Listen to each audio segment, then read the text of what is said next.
Bonsoir. Donc ce soir, je vais vous entretenir sur le trouble déficit de l'attention. La question, c'est quand est-ce qu'il faut intervenir, mais je pense que cette question est un peu restreinte. Et je vais parler en fait de la présentation, des traitements, de comment est-ce qu'on peut comprendre le trouble de l'attention. De toutes ces questions-là, je vais vous parler ce soir. Combien d'entre vous ont entendu parler du Ritalin? Eh bien voilà, la majorité d'entre vous. Combien d'entre vous ont un proche, un enfant qui prend du Ritalin? Ah, ok. Donc, c'est une bonne proportion également. Donc, ça montre déjà que le trouble de l'attention est quelque chose de relativement prévalent dans la population générale. Combien d'entre vous prennent du Ritalin? Vous n'avez pas besoin d'élever le Ritalin. Ok. Donc, avant de commencer, je décline un peu mes conflits d'intérêts. J'ai eu des grants de l'argent donc de certaines compagnies pharmaceutiques qui commercialisent des produits qui sont utilisés dans le trouble de l'attention.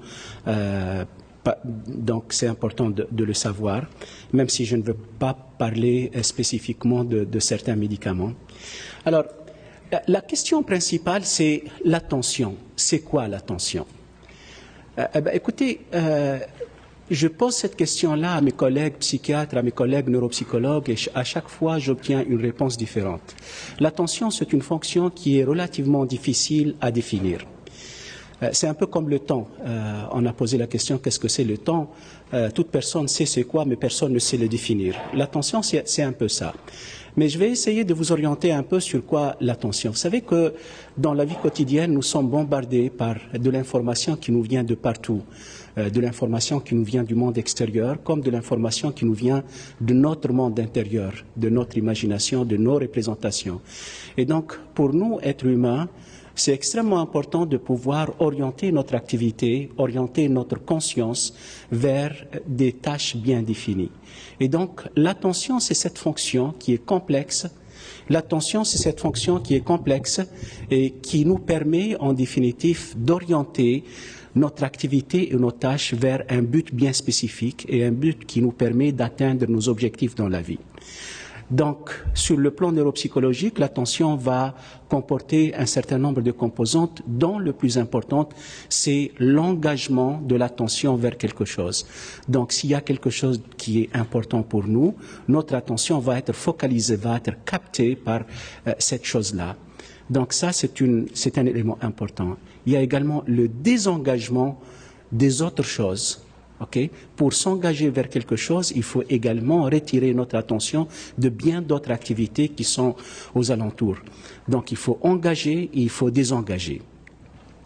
Comme j'ai dit tout à l'heure, il s'agit d'engager notre attention vers des choses qui sont dans le monde extérieur et qui sont importantes pour notre fonctionnement et pour notre adaptation.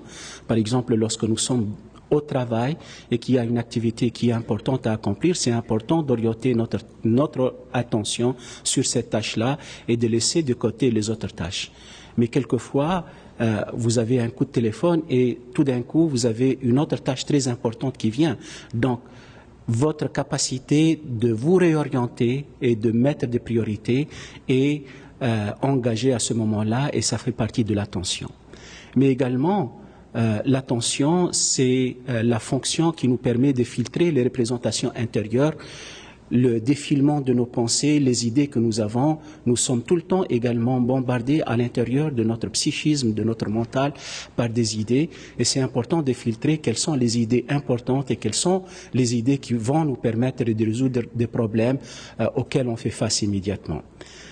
Donc, il y a cette notion d'engagement, de désengagement, à la fois pour les tâches qui sont dans le monde extérieur et dans notre vie mentale intérieure. Il y a également une fonction très importante, c'est l'inhibition, qui est en fait la fonction qui est très importante pour désengager. Et donc cette fonction d'inhibition est très importante surtout pour comprendre un peu le comportement impulsif. Dans le comportement humain, notre mental, notre cerveau nous permet d'inhiber énormément de choses dans des situations de vie quotidienne. Autrement, on peut faire des choses qui sont inappropriées. Autrement, on peut faire des choses qui ne sont pas adaptatives pour nous. Et donc, la fonction d'inhibition, c'est une fonction très importante. Et vous savez comment on appelle quelqu'un qui manque un peu cette fonction? C'est quelqu'un qui est impulsif. Donc c'est quelqu'un qui va ne pas pouvoir mettre des freins sur son comportement et présenter une impulsivité importante. Et là également, ça fait partie des fonctions d'attention, ou bien cette inhibition-là est très importante pour l'attention. Pourquoi? Parce que c'est en inhibant qu'on peut éventuellement mettre le plus d'efforts sur une tâche bien précise. Il y a également la mémoire qui est très importante pour l'attention. Bien évidemment, pour s'orienter vers une tâche, pour exécuter quelque chose, il faut qu'on retienne un certain nombre d'informations qui nous permettent de résoudre cette tâche-là. Et donc, la mémoire de travail, la mémoire exécutive est très importante également. Et également, la planification. La planification, c'est la capacité, quand on fait face à quelque chose, d'ordonner, d'organiser notre travail avec des priorités, quelle est l'étape numéro 1, quelle est l'étape numéro 2, etc., etc. Et donc la planification est également une fonction qui est très importante pour l'attention. Donc comme vous voyez bien, l'attention, c'est une fonction centrale qui a plusieurs composantes qu'on appelle des composantes exécutives, c'est-à-dire des composantes qui nous permettent de prendre des décisions, d'agir et d'orienter notre action. Ces fonctions exécutives sont bien sûr supportées par notre cerveau et particulièrement par les parties les plus antérieures du cerveau. Et je vais vous en parler un tout petit peu plus tout à l'heure. Alors, l'attention est donc un outil fondamental pour l'adaptation à notre milieu, aux exigences de la vie. Donc, c'est vraiment un outil. Quand vous pensez attention, pensez également comme tous les autres outils neurologiques dont on dispose qui nous permettent de résoudre nos problèmes et d'être actifs et de faire des choses. Par exemple, la vision est un outil qui nous permet de voir et de nous orienter. L'attention est également un outil qui est fondamental. Okay? Et c'est un outil qui est très très important, surtout quand on travaille, surtout quand on a à faire des tâches, surtout quand on a des exigences très importantes. L'autre propriété de l'attention, c'est qu'elle vient de manière extrêmement variable dans ses composantes dont j'ai parlé tout à l'heure, et d'un individu à un autre, on peut avoir une variabilité très importante dans cette attention-là. Donc, si vous prenez une population de 100 personnes et que vous mesurez l'attention sur une échelle de 1 à 100, vous allez trouver que la majorité des personnes ont une attention qui est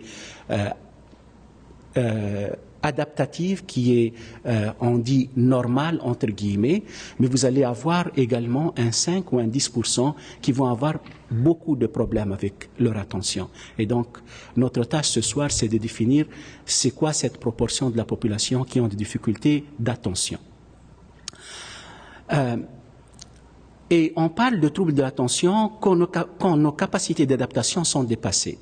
Donc, la question de troubles de l'attention, je n'ai pas parlé ici de maladie ou je n'ai pas parlé ici de syndrome, je parlais essentiellement d'un trouble de l'attention et c'est vraiment quand nos capacités d'adaptation sont dépassées. C'est-à-dire que c'est quoi nos capacités d'adaptation? Dans l'adaptation, il y a toujours deux partenaires. Il y a un individu, il y a un environnement.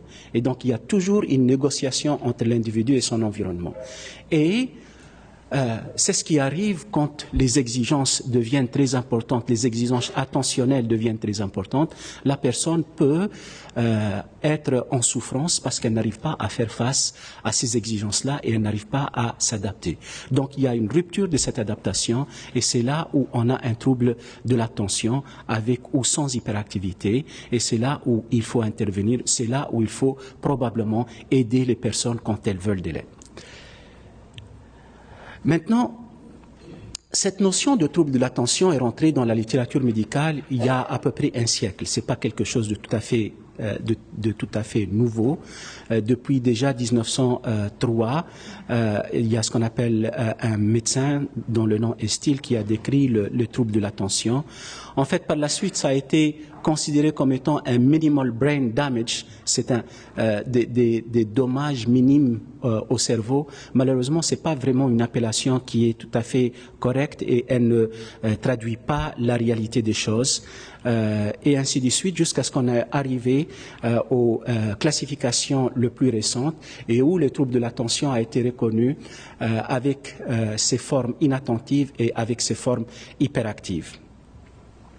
Alors, quand je vous ai posé la question qui connaît le Ritalin, la majorité d'entre vous ont levé la main pour dire que oui, on connaît ce médicament-là. En fait, c'est le médicament qui a été introduit il y a déjà très longtemps pour le traitement de troubles déficit de l'attention avec hyperactivité. On sait que ces médicaments agissent en augmentant l'attention, et je vais vous en parler tout à l'heure.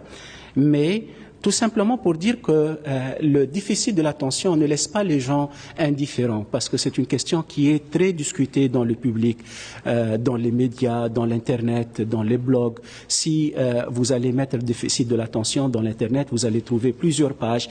Certains sont pour ce diagnostic-là, certains sont contre ce diagnostic-là. Donc il y a beaucoup de controverses, il y a beaucoup de fausses conceptions et il y a également de la stigmatisation. Quelles sont les idées un peu qui sont retrouvées et qui peuvent être fausses?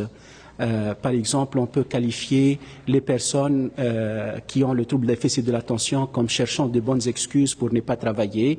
Le déficit de l'attention est considéré comme une mode diagnostique. C'est des paresseux, ce sont des gens qui manquent d'efforts ou bien des gens immatures. Également, il y a toute la question du surdiagnostic du trouble déficit de l'attention. Quand on voit certains articles, on dit que le nombre de diagnostics a augmenté de 100% ou de 200% pendant les quelques dernières années. On peut également blâmer les parents pour les mauvaises compétences parentales en disant que ce sont des parents qui ne savent pas ou bien ne peuvent pas bien éduquer leurs enfants.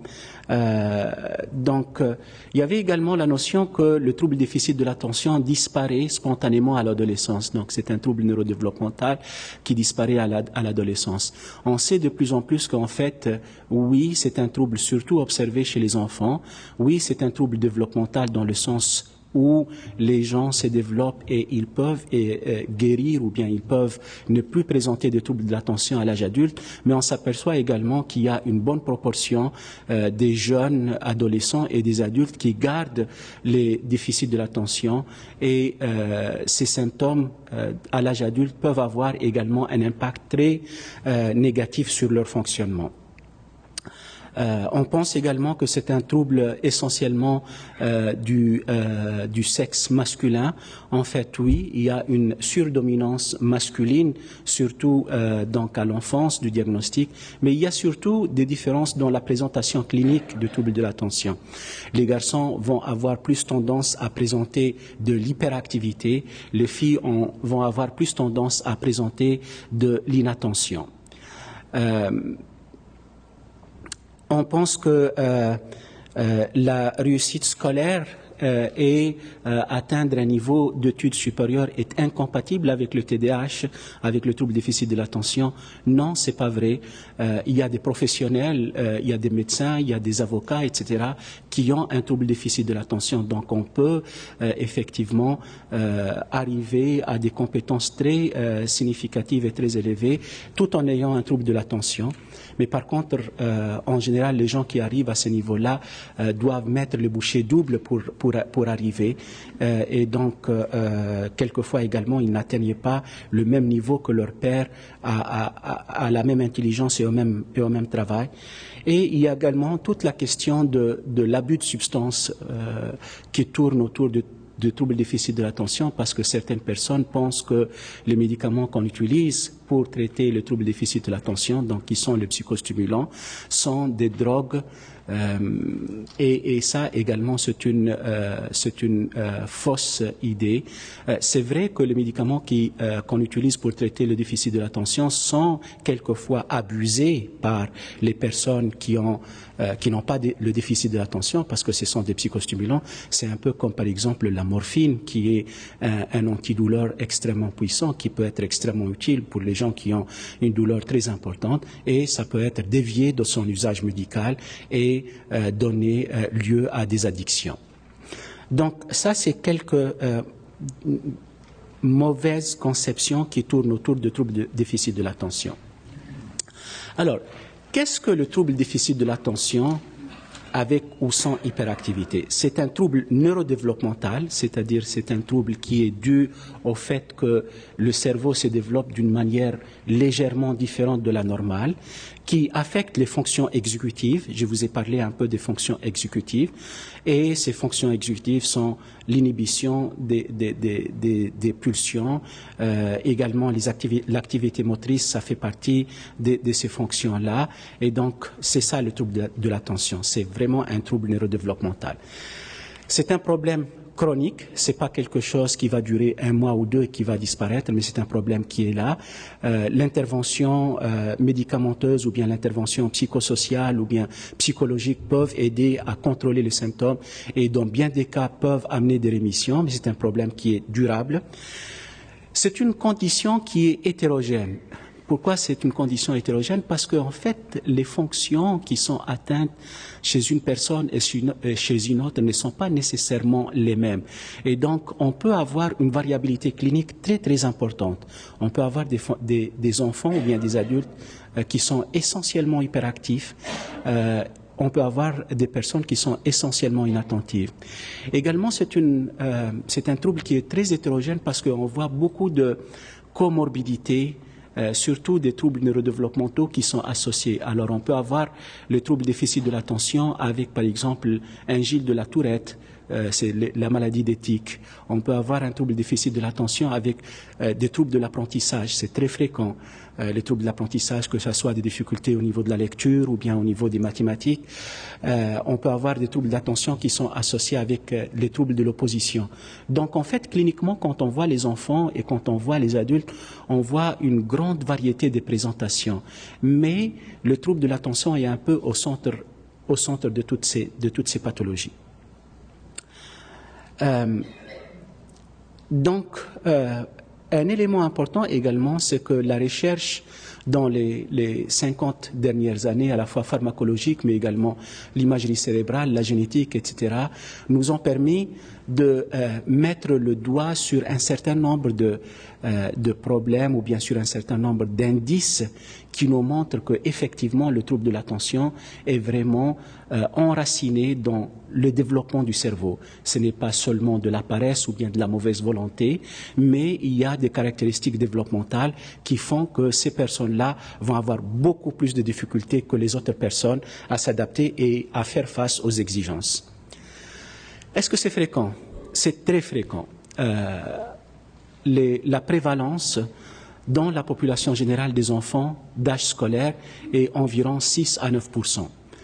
Probablement certains d'entre vous disent que c'est possible que ça soit spécifique aux sociétés occidentales parce que on met en avant le travail scolaire, on valorise énormément le travail scolaire et les performances académiques. Mais en fait, il y a eu des études qui ont été faites un peu partout dans le monde et quasiment l'ensemble des études qui utilisent le même critère diagnostique arrivent à la conclusion que la moyenne de cette prévalence à travers le monde est à peu près de 5%. Que ce soit en Afrique, que ce soit au Moyen-Orient, ou bien en Europe, c'est vraiment une prévalence de 5%. 70% de ces enfants-là vont avoir des symptômes également quand ils vont atteindre l'âge de l'adolescence. Environ 50 à 60% de ces enfants-là, à l'âge adulte, vont avoir un trouble déficit de l'attention. Et à peu près 4% à 5% des adultes vont avoir des troubles déficit de l'attention qui vont impacter négativement sur leur fonctionnement. Donc, la prévalence de ce trouble-là est quand même très, très importante comparée à certains troubles psychiatriques, à certains autres troubles psychiatriques. C'est pas pour rien que vous avez tous effectivement répondu que vous connaissez ce médicament qui est très utilisé et beaucoup d'entre vous connaissent des proches qui sont traités pour un trouble déficit de l'attention. Venons maintenant aux symptômes. Donc, quand on parle de trouble de l'attention, il y a 3 dimensions comportementales qui sont importantes à évaluer. Il y a premièrement l'inattention, il y a deuxièmement l'impulsivité, il y a troisièmement l'hyperactivité. Et, comme je l'ai mentionné tout à l'heure, on peut voir des enfants où on a la majorité de ces sphères-là, de ces composantes-là qui sont présentes dans le tableau clinique. Ce sont ce qu'on appelle les formes mixtes qui représentent à peu près 80% des cas. Il y a également des formes inattentives pures Et ces formes inattentives, c'est les enfants qui vont présenter uniquement une attention, qui sont ce qu'on appelle les enfants lunatiques et qui ne vont pas du tout être hyperactifs. Et il y a une minorité d'enfants qui vont être très hyperactifs, mais qui n'ont aucun problème de l'attention. Donc, dans notre pratique clinique, qu'est-ce qu'on voit en début d'année? Les enfants qui vont nous être référés par les professeurs, par les parents, par les éducateurs, ce sont les enfants qui vont présenter surtout de l'hyperactivité. Pourquoi? Parce que ces enfants-là vont être très rapidement repérés parce qu'ils perturbent la classe. Mais en fin d'année scolaire, on commence à voir les enfants qui sont inattentifs. Pourquoi? Parce qu'ils étaient tranquilles dans leur coin, dans la classe. Personne ne parle de ces enfants-là. Et puis, petit à petit, le professeur s'aperçoit, oh mon Dieu, cet enfant-là n'est pas du tout en train de suivre. Il est en train de rêvasser, il n'est pas là et donc les acquis académiques n'ont pas été faits, etc. Et c'est à ce moment-là qu'on va s'en apercevoir. Donc, ça c'est les principales dimensions. Quand on fait également nos évaluations des enfants avec les parents, je commence toujours par faire une histoire développementale, donc à partir de la grossesse, parce que on sait que des grossesses difficiles, des accouchements difficiles, des complications néonatales et périnatales peuvent avoir un impact sur le développement du cerveau et souvent sont associés avec des difficultés d'attention par la suite. Et puis par la suite, dans ma revue de ce développement-là, je commence à poser les questions et dans la garderie, comment est-ce que votre enfant s'est comporté? Et en général, on va voir que effectivement, les petits problèmes commencent à apparaître très très jeunes à la garderie.